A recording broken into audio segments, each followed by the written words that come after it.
La guerre continue, les bombardements s'intensifient et la population subit. Bienvenue sur ActuPV. Nous sommes au 5e jour de la guerre entre les États-Unis et l'Israël contre l'Iran et nous constatons que tous les deux parties, des deux camps, se lancent des missiles et chacun subit des conséquences. Bienvenue encore une fois sur ActuPV. Je vais vous parler de cette situation encore une fois parce que ça devient de plus en plus compliqué au niveau des narrations, mais surtout, j'aimerais dans cette vidéo vous faire savoir que la première victime, c'est la vérité. Avant de rentrer dans les détails, les États-Unis et l'Israël continuent de bombarder l'Iran sur différentes positions, différentes villes, tout comme l'Iran continue de bombarder les assets, donc les différents postes ou bases militaires américains dans la région. Donc ça compte tous les pays du Golfe, plus bien sûr l'Israël. Et même Chypre a été bombardé.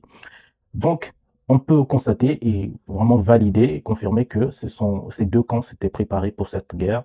Et je pense que pour ceux qui pensaient que ça allait être une guerre éclair et très limitée, commence à se désenchanter parce qu'effectivement, ça devient une guerre qui va peut-être se prolonger tant que le régime ou le gouvernement iranien tient et tant que, bien sûr, que les États-Unis et l'Israël ont des missiles et des intercepteurs aussi pour leur défense aérienne parce que ça a été la grande question.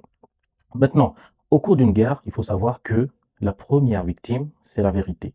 Je vous le dis parce que je pense que vous vous rendez compte déjà que dans les médias ou les différents blogueurs ou ceux qui font des vidéos sur cette guerre, vous voyez que les avis sont tellement tranchés. Donc, vous avez un avis côté média qui supporte quasiment 100% la partie américaine qui essaie de justifier cette guerre.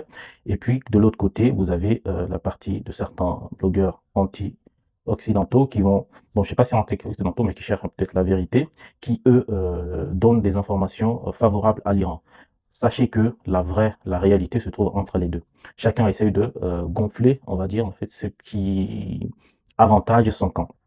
Donc, je vous conseille de prendre un peu plus de recul et puis essayer de comprendre que chacun vend un peu sa narration. C'est comme ça se passe et ça va toujours continuer. Donc, la guerre, elle se gagne aussi au niveau informationnel. Donc, réfléchissez sur cette partie. Ce qui est encore plus désolant, c'est le fait que les gens meurent, ça continue. Et pour ça, pour des intérêts de quelqu'un d'un pays ou d'autres pays qui veut être supérieur à l'autre. Et je me pose toujours cette question. Quand quelqu'un vient te dépasser sans faire une guerre, pourquoi tu trouves pas le moyen de travailler un peu plus pour être mieux que lui, pour le dépasser aussi? Pourquoi tu veux faire une guerre pour l'affaiblir? Encore cette réflexion, cette façon de faire, euh, je ne sais pas, je n'arrive pas à le comprendre. Dites-moi en commentaire ce que vous en pensez. Et puis, est-ce que vous comprenez cette logique, cette vision de venir détruire un pays qui essaie de te dépasser? Dites-moi en commentaire. Merci et à très bientôt sur QPV. Ciao, ciao.